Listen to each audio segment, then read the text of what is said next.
Bem, pessoal, nesse vídeo, como eu havia falado no vídeo anterior, é meio que uma continuação.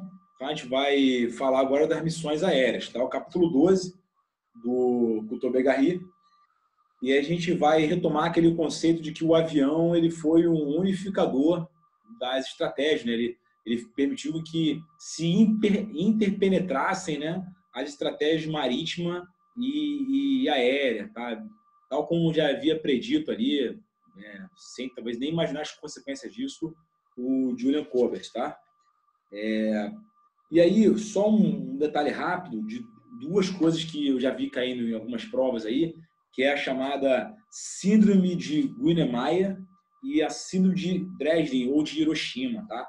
Então, a síndrome de Guiné-Maia está associada aí à aviação de caça, né? Onde a gente tem ali um espírito mais individualista do piloto de caça, né?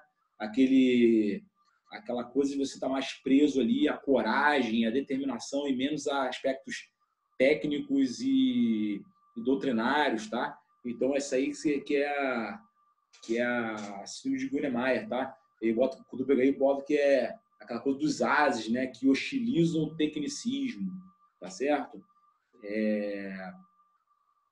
Exagerado da guerra aérea, né?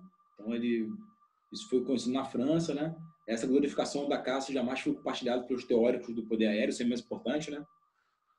Para eles, a superioridade aérea é apenas uma condição de sua exploração contra a terra. O que interessa a eles é a possibilidade de, pelo ar, obter sucessos estratégicos decisivos, tá? Então, assim, os estrategistas aéreos estão mais preocupados com focalizar os esforços no bombardeio, né, e a obtenção de efeitos psicológicos materiais que sejam decisivos, tá, e não sobre a tarefa, né, da aviação ali de caça em si, tá? Então aí está mais ou menos a ideia da síndrome de Guiné-Maia, tá? Com relação à síndrome de Hiroshima de Dresden, ela meio que assume ali uma personalidade naquele caso do Bomber Harris, por exemplo, né? Que pô, bem interessante, né?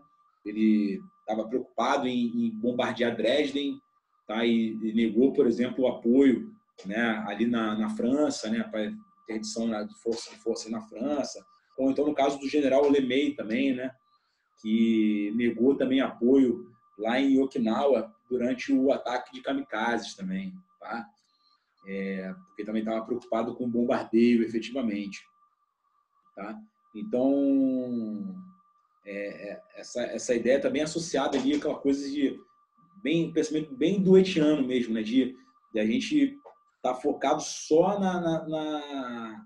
no bombardeio estratégico, esquecer de todo o restante que a aviação pode também estar proporcionando em termos de benefício, tá certo?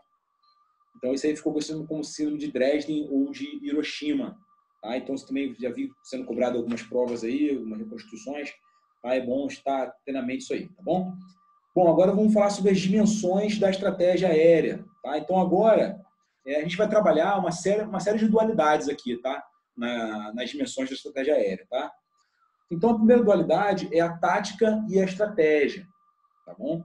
E aí, o que tem que ficar claro para vocês é o seguinte: quando a gente está falando de arma aérea, especificamente, né, principalmente, eu não estou lidando com o tático e o estratégico em termos de peça, em termos de meio, estou lidando com o termo de ação. Por quê? Porque, ao mesmo tempo, o meio aéreo ele pode ser tático ou ele pode ser estratégico, tá certo? Dependendo da maneira como ele é empregado, ele vai conferir resultados que vão contribuir para o efeito desejado em termos táticos ou em termos estratégicos, tá legal? Então é isso que é importante ficar na cabeça de vocês, tá certo?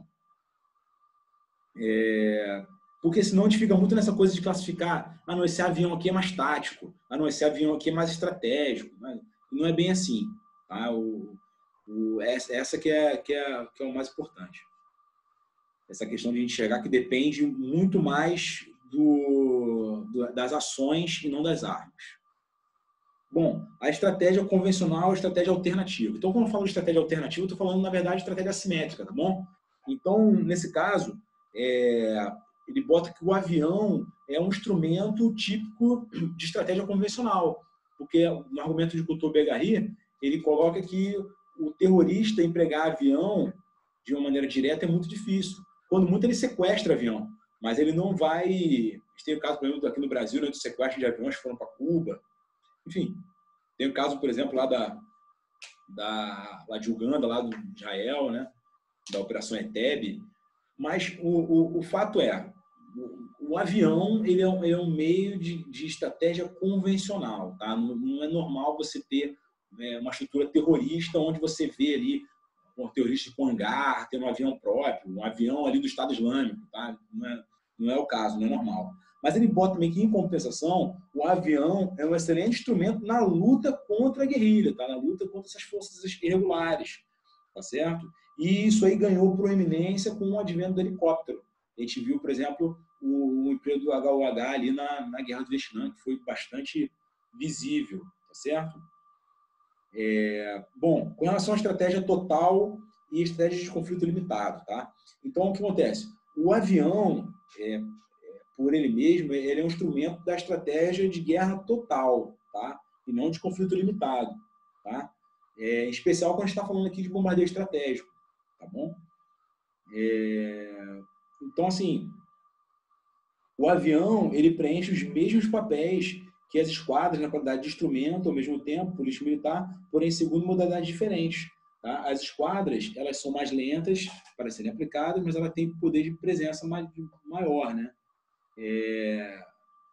Graças ao transporte. As forças aéreas são capazes de intervir em muito pouco tempo, ainda que essa instantaneidade de reação entre os conflitos frequentemente gera dificuldades logísticas e políticas. Tá? Aquela coisa que que eu comentei, né, das diferenças, do porquê, né, aquela pergunta, né, o fim das esquadras de superfície? Não, o avião ele pode ser empregado pela sua rapidez, flexibilidade, né, numa manobra de crise, por exemplo, mas a gente não pode prescindir ali do meio de superfície. Tá? Então, ele pode sim ser empregado na guerra total, mas existe essa ideia. Então, assim, na prática, segundo o Couto-Bergarie, o instrumento aéreo ele veio a duplicar o instrumento naval, a duplicar e não substituir. Tá certo? Então, assim, na prática, a gente tem aqui, né, meio aéreo, estratégia de guerra total, tá? Estratégia total. Agora, com relação à estratégia de destruição e estratégia de desgaste, tá? Então, nesse caso, o avião ele pode ser empregado tanto na estratégia de destruição quanto na estratégia de desgaste, tá bom? Assim, o avião constitui antes uma modalidade de uma estratégia de desgaste, exceto quando ele emprega uma arma nuclear, tá? Então, assim, na prática, ele fala assim, o avião é uma arma de desgaste. Se ele estiver usando uma arma nuclear, aí ele vira arma de destruição, tá certo? Mas assim, em termos de desgaste e destruição, a gente tem que sempre imaginar o seguinte, o efeito desejado, o que a gente quer fazer. Normalmente, pelo tamanho, você está fazendo mais desgaste, por isso que ele coloca isso. A destruição está associada à arma nuclear pelo efeito destrutivo que ela tem intrínseco à própria arma nuclear. Tá certo?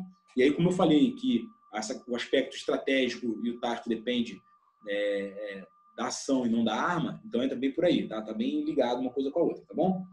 Bom, com relação novamente à estratégia de destruição, tá? Mas agora com a estratégia de interdição, tá? Então aqui tem uma coisa mais interessante, né?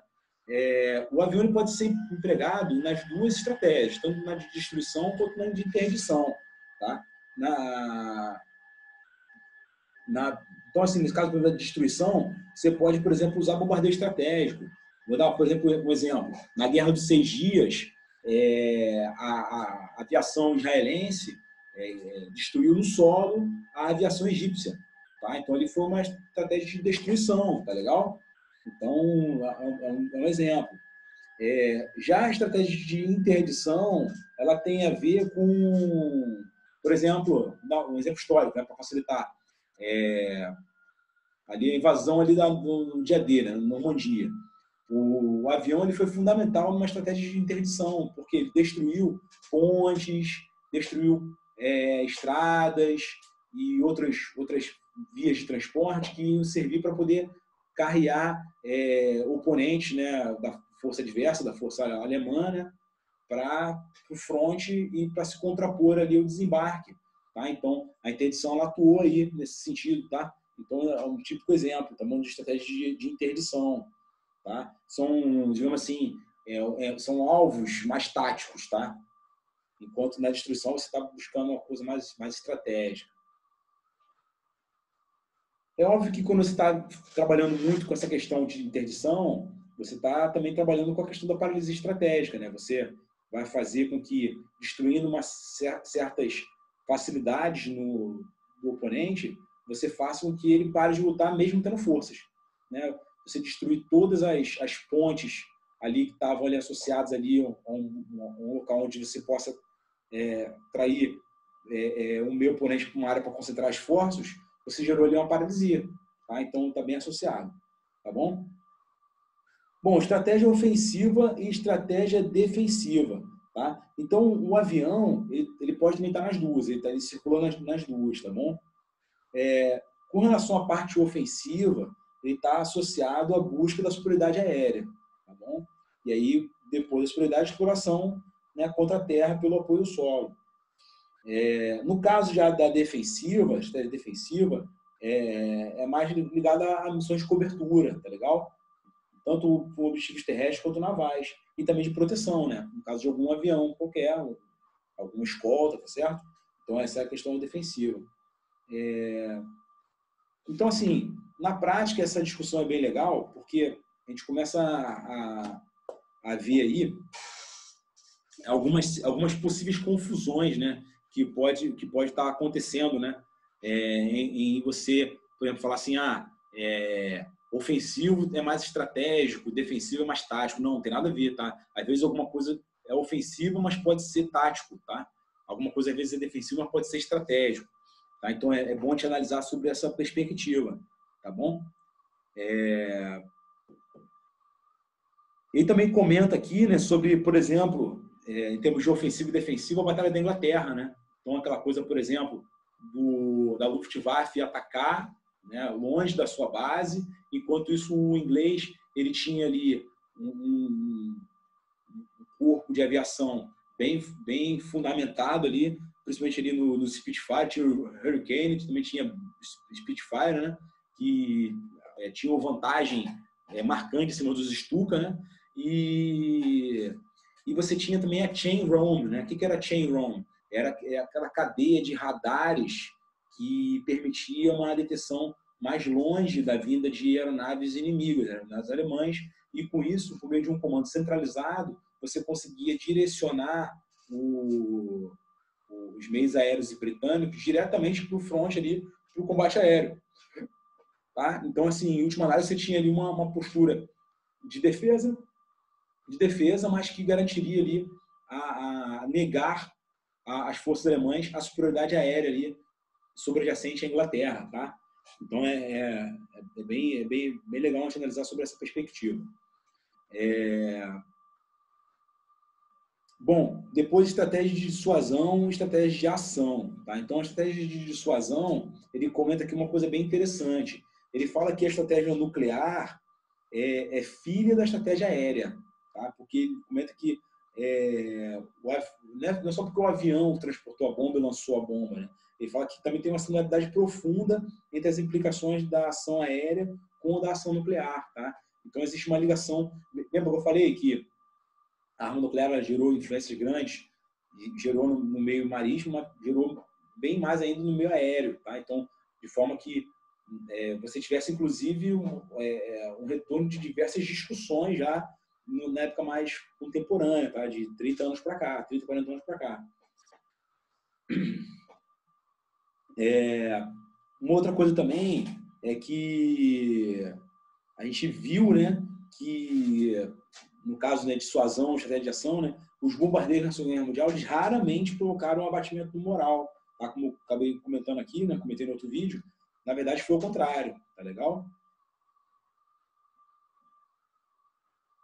E outra coisa também que serve que é de interessante com relação à dissuasão, os pensadores aéreos se adaptaram com muito mais facilidade do que os pensadores terrestres e navais à lógica da dissuasão nuclear, tá legal? Então isso aí é uma coisa bem interessante.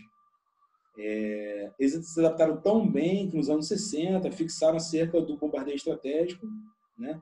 E, em consequência, sobre a estratégia de dissuasão, levaram a negligenciar até certo ponto a estratégia de ação. Esta, apesar disso, não desapareceu. O instrumento aéreo, nesse aspecto, ocupa um lugar central, com tarefas diversificadas em torno de dois polos, que são, em primeiro lugar, a aquisição de conservação de superioridade aérea, né? Aquela coisa que era falado também de domínio do ar, né? Agora se começa a falar mais em superioridade aérea. Depois ele evoluiu mais isso para superioridade aérea local, né? Essa coisa foi evoluindo, né? E a exploração, né? E também para o bombardeio estratégico. Então, assim, vamos lá, para a gente ficar fácil a gente raciocinar. Estratégia de dissuasão, estratégia de ação. A estratégia de dissuasão começou a dominar bastante o diálogo devido à arma nuclear e acabou também fazendo o diálogo com relação à estratégia de ação ficar um pouco mais rarefeito.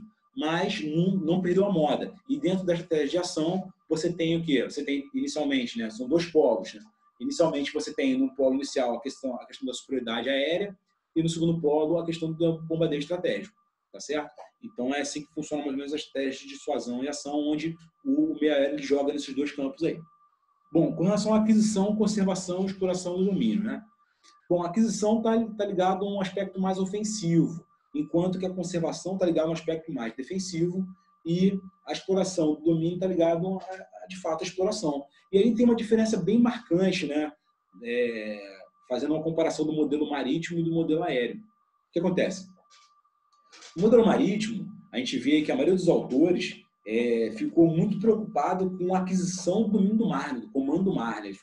Era muito isso, né? Muitos, devido à batalha, no meio da batalha decisiva, tipo a ideia do Mahan, por exemplo, outros já meio que na ideia de Colbert, né? Castex, né? Com a linha de comunicação, tá? Só que aí ele acabou assim gerando toda uma preocupação de que primeiro eu tinha que dominar aquele espaço marítimo, tá? E esse tipo de pensamento, ele não aconteceu na modelagem aérea, tá? Assim, de uma maneira surpreendente, os teóricos aéreos nunca se preocuparam efetivamente em ter um domínio efetivo, né? E o comando do ar, né? Você não vê muito essa discussão acontecendo, né? Vez ou outra, pontualmente, você vê alguma coisa do tipo, né? Você veste que falou alguma coisa e tal, mas não há de fato aquela coisa assim, comando do ar, domínio do ar, tá bom? E, enquanto isso, houve, de fato, preocupações grandes com relação a como que o ar poderia influenciar o mar e a terra. Tá? Então, isso é uma questão muito marcante e bem interessante. E, por exemplo, a Batalha da Inglaterra serve de uma série de reflexões. Né? Vamos pensar na Batalha da Inglaterra. Né? Essa batalha é um paradigma, você vê, por exemplo, a Luftwaffe, ela tentou ali atuar na Grã-Bretanha por meio de bombardeio, por meio do terror ali, a população, tudo mais, sem ali uma ideia bem clara com relação ali ao domínio do ar, a superioridade aérea, né, ali em cima da Grã-Bretanha. Então, isso aí levou a resultados catastróficos. Né? A gente vê atualmente, a gente viu na Guerra do Pacífico, por exemplo, essa questão, e aí depois também a gente viu, ao longo do tempo, que a superioridade aérea, depois deixou-se de pensar em domínio do ar, né? Mas a superioridade aérea, ela tornou-se fundamental para que você pudesse conduzir uma série de operações. Não há que se pensar, por exemplo, em uma operação anfíbia sem que você tenha uma superioridade aérea local, ali na área onde você está fazendo ali a operação anfíbia. Tá? Da mesma forma que num mar onde está circulando uma força naval, se existe a possibilidade de ela ser molestada ali por um meio aéreo, ela vai ser e vai sofrer consequências. Tá? Então, assim, essa questão, de fato, da superioridade aérea, ela assume uma proporção marcante que, normalmente, segundo a palavra de Couto-Bergarie, a teoria mostra que é importante, a história mostra que é importante, mas que os teóricos aéreos têm tendência de esquecer. Tá? Então, a história lembra uma coisa que o teórico tem tendência de esquecer. Tá legal? Ele comenta que, pior ainda do que o ar ele tem domínio precário e revogável. Tá? Então, essa questão realmente de superioridade aérea assume contornos bem sérios. Bom, agora falar um pouquinho da participação nas operações de superfície. Tá? Então, a gente falou até agora aí das dualidades, né, nessa sessão. Tá? É a sessão 1 aqui das missões aéreas, as dimensões da estratégia aérea. E agora a gente vai falar um pouquinho das participações nas operações de superfície. Tá? Isso aqui, e depois o da estratégia está dentro do item 9. Tá? Então agora a gente vai falar basicamente o quê? Operação de superfície versus bombardeio estratégico. Tá legal? Então vamos lá. Primeiro, aquela discussão de aviação de cooperação ou aviação tática. Né? Qual é a terminologia que é de fato a correta? Né? Então, ó, tudo que não se relaciona com operações aéreas a longa distância, ditas estratégicas, encontra-se escrito no que se denominou no período entre as duas guerras mundiais de aviação de cooperação, que hoje é chamada de preferência aviação tática, ou no vocabulário anglo-saxão, aviação de apoio, air support. Tá? Então, por exemplo, vem aquela coisa do CAS, né, do Close Air Support, né, que é o apoio aéreo aproximado. Né? Então, assim, a gente tem a aviação tática, né? Ou então a questão da aviação de apoio, que é aquela antiga aviação de cooperação que foi teorizada pelo Amadeu Mecozzi. Tá? Então, só para primeiro botar a bola no campo aí, né? Bola no chão, é isso aí. Tá bom, pessoal? Bom, primeira tarefa, primeira coisa que a gente pode ter com relação a essa aviação tática, tá? É o reconhecimento e a informação. Essa tarefa de reconhecimento ela é antiga, né? Desde a Primeira Guerra Mundial, em 1914, a gente já havia aviões atuando nessa parte de reconhecimento, tá? Tomando o lugar ali que era feito antigamente pela cavalaria. Tá? Então, assim, o avião já assume desde já uma preponderância com relação à tarefa de reconhecimento. E hoje a gente nota, né, um avanço maior ainda. A gente vê, por exemplo, o Hawkeye da vida aí, né, ele atua no sentido realmente de você ter mais do que reconhecimento, você tem informação. Né? Então, na verdade, o correto hoje é raciocinar em termos de reconhecimento e informação. Tá bom?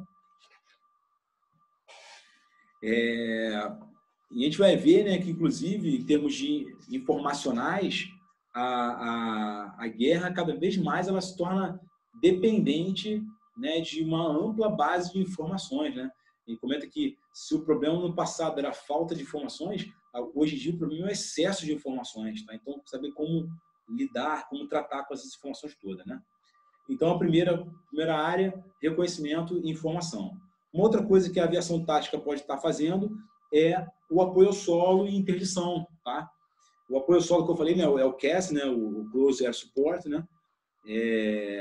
Então, assim, basicamente, a arma aérea ela vai intervir no combate, né, terrestre para impedir o inimigo de utilizar livremente suas forças combatentes. Tá? Então, no caso, aí, por exemplo, do apoio ao solo, você está falando daquele apoio aéreo aproximado ali, que é basicamente para você atuar com um estilo blitzkrieg da vida, tá? Então, ali, dando apoio ali para o avanço no terreno das suas forças, tá? E coisas do tipo, tá bom? O apoio é extremamente dependente das operações terrestres, tá? E exige um elevado esforço de coordenação. A gente vê aquele esforço, tanto é que a gente viu em PPC, né? Da necessidade de medidas de coordenação e controle para você prover o apoio de fogo, tá? Aquele problema relacionado ao patricídio, né? De você evitar que haja fogo amigo, aquela coisa toda. Então, a importância realmente de você ter ali uma coordenação bacana, que foi um pouco aliviado atualmente pelo uso de armas guiadas, tá? Precisão, inclusive hoje usando SARP, né? Então, a gente vai ver que a coisa está evoluindo bastante, né? Essa questão de apoio ao solo e interdição é bem dentro daquela frase, né? A aviação destrói e paralisa, enquanto isso o exército penetra e ocupa. Então, a aviação destrói e paralisa, o exército penetra e ocupa. Tá certo?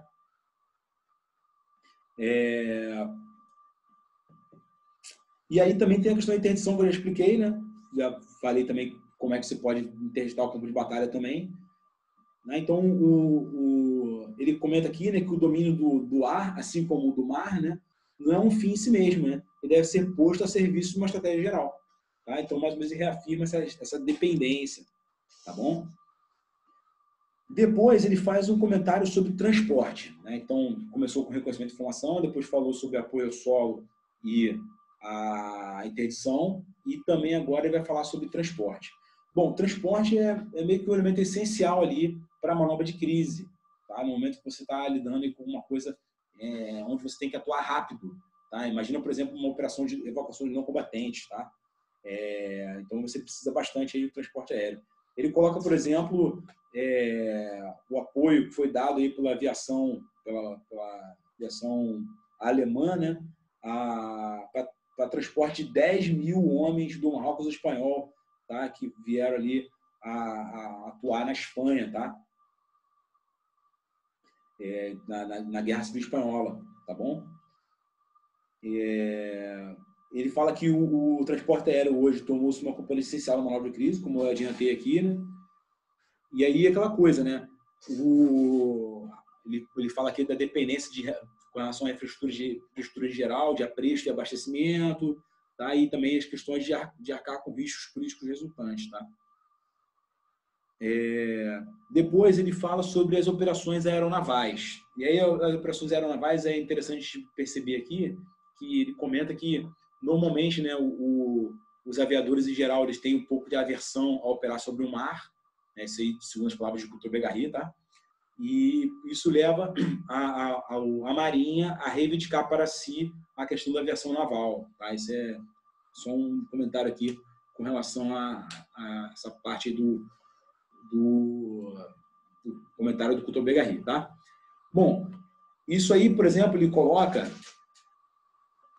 um cenário histórico, né, na Segunda Guerra Mundial. Ele fala, por exemplo, da vigilância ali no Atlântico, por exemplo, na Guerra do Atlântico, né, na guerra contra ali os submarinos alemães, né, e aí o uso da aviação, né, que foi bastante efetivo, tá? Inclusive, os próprios alemães também utilizavam também aviões para reconhecimento, né, com grande radiação, para determinar a posição de comboios aliados e lançar suas matilhas, tá? Ele bota aqui os Condor, né, que eram muito empregados aí para poder dar aquele direcionamento para as matilhas, tá? Dentro da taxa lá do Donitz, tá vendo? Entenderam? Depois ele também comenta sobre a questão de Midway, né, que os aviões baseados em terra em Midway foram sacrificados e quase não infringiram nenhum tipo de dano na esquadra japonesa, tá? Os aviões baseados em terra, efetivamente, né? Não os aviões que estavam com os Spruce e com o Fletcher, tá? Aí ele trouxe também a questão, né, relacionada a operações aeronavais, os kamikazes, trouxe também a questão de falar que os japoneses não compreenderam a importância de você ter um modelo de continuidade na formação, né? Então os japoneses perderam muitos aviadores experimentados e não teve condições de repor o que o americano ele conseguiu, tá? Aí falou também do helicóptero, que serve como instrumento de busca e salvamento, tá? Então ele fez alguns comentários gerais sobre operações aeronavais aqui, tá? E é isso que eu destaquei. Bom, agora passar para a parte de bombardeio estratégico. Então, a gente citou tudo aqui relacionado à aviação tática, né? A antiga aviação de cooperação. E aí agora a gente vai falar sobre bombardeio estratégico, tá bom? O bombardeio estratégico, ele é a marca da guerra total, tá bom? Então, assim, isso que é o mais importante, né? Então, o que acontece? Quando a gente está falando de bombardeio estratégico, normalmente a gente está citando algum tipo de ação de bombardeio além do teatro de operações, tá? Qualquer coisa que a gente faça além do TO é bombardeio estratégico, tá bom? E aí ele pode visar objetivos econômicos, ele bota aqui como exemplo indústrias variadas, indústrias de telecom, tá? Ou alvos militares, né? Bases militares, infraestruturas logísticas militares, comando e controle, tá certo? E a finalidade é provocar, por meio de efeitos, tanto materiais quanto psicológicos. A ideia do bombardeio estratégico não é só de ter efeitos materiais, é ter efeitos materiais também, óbvio, com muita intensidade, mas também você gerar efeitos psicológicos, dentro daquela ideia que eu falei lá da paralisia, certo? Você lembra? E aí, com isso, você conseguir desagregar, né? Desmantelar ali o potencial do inimigo de reagir. tá certo? Então, essa que é a ideia que tem por trás aí do bombardeio estratégico, tá? E aí houve essa expressão, né, bombardeio estratégico, ela é uma expressão que, na verdade, ela causa um pouco de desconforto na comunidade internacional, porque eles associam aqueles bombardeios de terror, né? Os próprios protocolos adicionais condenaram, né, e tornaram ilegal, né, bombardeios com a intenção pura e simples de aterrorizar, né? Então, isso aí vem tendo uma certa discussão no sentido de melhorar como é que faz isso, né? Então, assim, ele comenta que tem sido usado outros nomes, né? Tipo assim, alguns nomes mais assépticos, né? Como, por exemplo, guerra aeroestratégica, ou poder aeroestratégico, mas a ideia é a mesma. E aí ele comenta de novo, ele traz aquela questão do cientista político Robert Pape, né? Que trouxe aquele estudo sobre o bombardeio estratégico e ele afirmar que ser algo ineficaz e aí ele mostrar aquela questão de custo, pensar em termos de custo-benefício, né? Dentro daquela ideia da punição, do risco da interdição, tá? Então isso é bem dentro da ideia do Robert Pape, tá? E aí ele trouxe essas modalidades, né, que eu falei, então dentro de uma ideia de coerção, de forma a mostrar essa questão do custo-benefício para o teu oponente. Assim, ó, meu amigo, vai continuar fazendo isso? Ó, posso fazer isso aqui, eu vou fazer. E aí, vai parar ou não vai? Tá? É bem dentro dessa ideia aí. Tá? Então, assim, é manipulação do custo-benefício, e aí você, nesse caso, você está usando um método coercitivo, né? Está usando a coerção, mas mas uma coerção muito aproximada da dissuasão. Tá? Só que, assim, na verdade, nesse caso, a dissuasão é muito para evitar o conflito. Nesse caso, o conflito já foi deflagrado, só isso. Meio que você está usando uma coerção muito próxima da dissuasão, mas, no caso da dissuasão, o conflito não foi deflagrado ainda, né? Enquanto que, nesse caso aqui, que o Robert Pape está teorizando aqui, o conflito já foi deflagrado. É só essa a diferença. E aí depois ele comenta sobre algumas coisas de nascimento do bombardeio estratégico, eu já falei com vocês aqui, como é que foi na Segunda Guerra Mundial, tá? E aí uma coisa que pode ser trabalhado na prova, que eu acho que pode ser trabalhado na prova, que é um conceito que é interessante, é o porquê, tá, de certas ideias de Douhet não terem se confirmado, tá, por ocasião ali da Segunda Guerra Mundial, ali no término ali, né? Então, por exemplo, dos cálculos que mais saiu errado com relação a Douhet foi a questão do cálculo do efeito psicológico do bombardeio estratégico, tá? Que não aconteceu, tá?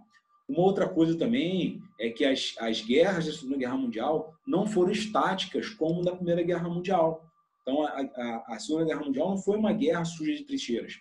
Tá? Ela foi uma guerra muito mais dinâmica, tá? Muito mais mundial, muito mais global e muito mais dinâmica do que a Primeira Guerra Mundial. Tá? Então, isso também é interessante.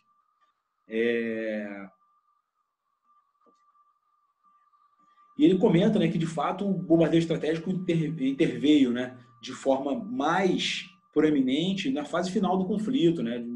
Então, assim, não há que se falar, né, de fato, assim, que os bombardeios estratégicos na Segunda Guerra Mundial eles foram decisivos. Tá? Eles foram bem relativos, né, segundo aqui a teoria os argumentos, né, de Couto-Begary. Tá bom?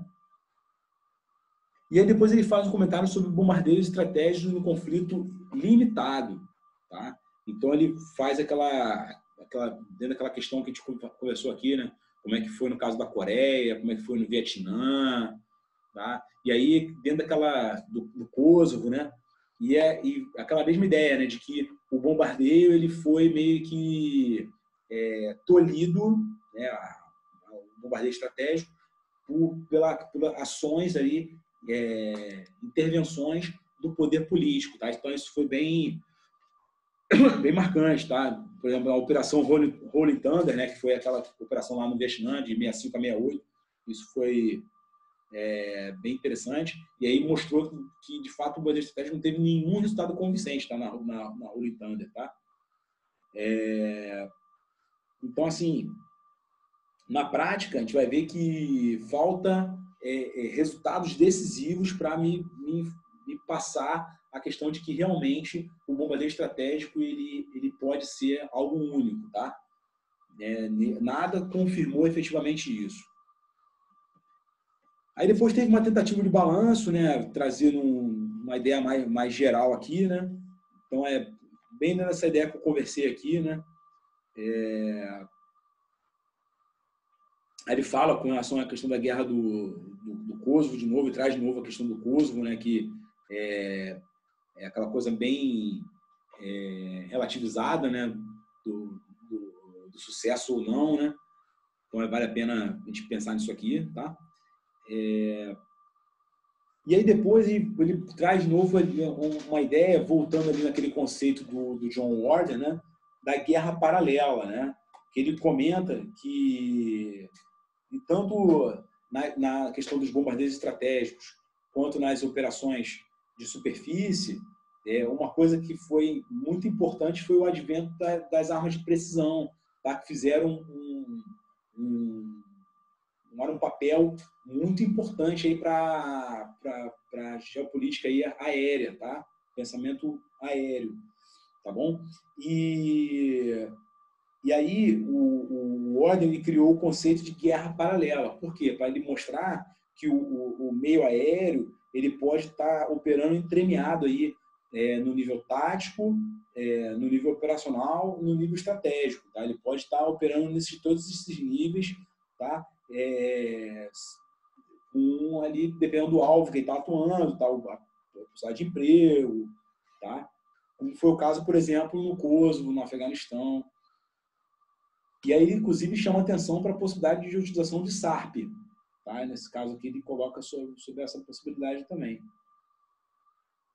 Então, assim, o debate histórico que pôs em oposição as duas missões no seio da Força Aérea estaria, assim, resolvido por uma síntese superior, né? Que é aquela coisa assim, uma síntese superior em termos tecnológicos, né? Então, a tecnologia, no meio das armas de precisão, veio a resolver isso, né? Então, operação de superfície e bombardeio estratégico. Pô, essa dualidade foi resolvida agora. Aí ele fala que não, tá? Resta saber se ele não reapareceria em um nível ainda mais superior com a transformação do poder aéreo em poder aeroespacial. A gente viu isso agora com a criação da Força Aeroespacial pelos Estados Unidos, né? Então, esse debate é bem recente, traz à tona uma série de discussões, e ele fala que essa concepção, né, das operações aeroespaciais totalmente desconectadas da superfície, né, é uma realidade que pode ser reivindicada, e aí, mais uma vez, o progresso técnico não pôs fim à linha de fratura entre as duas concepções e corre esse risco de ver isso sendo elevado sem desaparecer. Ou seja, essa ruptura que existe entre a forma de enxergar essas coisas, ela, na verdade, não deixou de existir e ela pode assumir uma outra forma até mais forte ainda com essa questão aqui da concepção aeroespacial. Dentro daquela coisa que eu já havia comentado aqui da dimensão espacial, né? A guerra está evoluindo agora para 5 dimensões, né? Então, você tem a superfície, baixa superfície, acima da superfície, a espacial e mais o cibernético, tá? Então, a gente vai ver que a coisa está evoluindo mais ainda. Então, isso é o tipo de coisa que pode ser trabalhado, né, na prova, né, com relação a essa questão de guerra paralela, né, teorizado aqui pelo Warden, né, que coloca ali a questão da junção ali pela arma de precisão da operação de superfície com o bombardeio estratégico, mas também traz à tona a questão, né, do avanço tecnológico e a questão da dimensão do espaço, né, a parte aeroespacial. Tá? Então, bem interessante analisar sobre essa perspectiva. Tá? E aí, com isso, a gente encerra mais esse vídeo. No próximo, a intenção é a gente começar a falar aqui do item 10, que é geoestratégia marítima.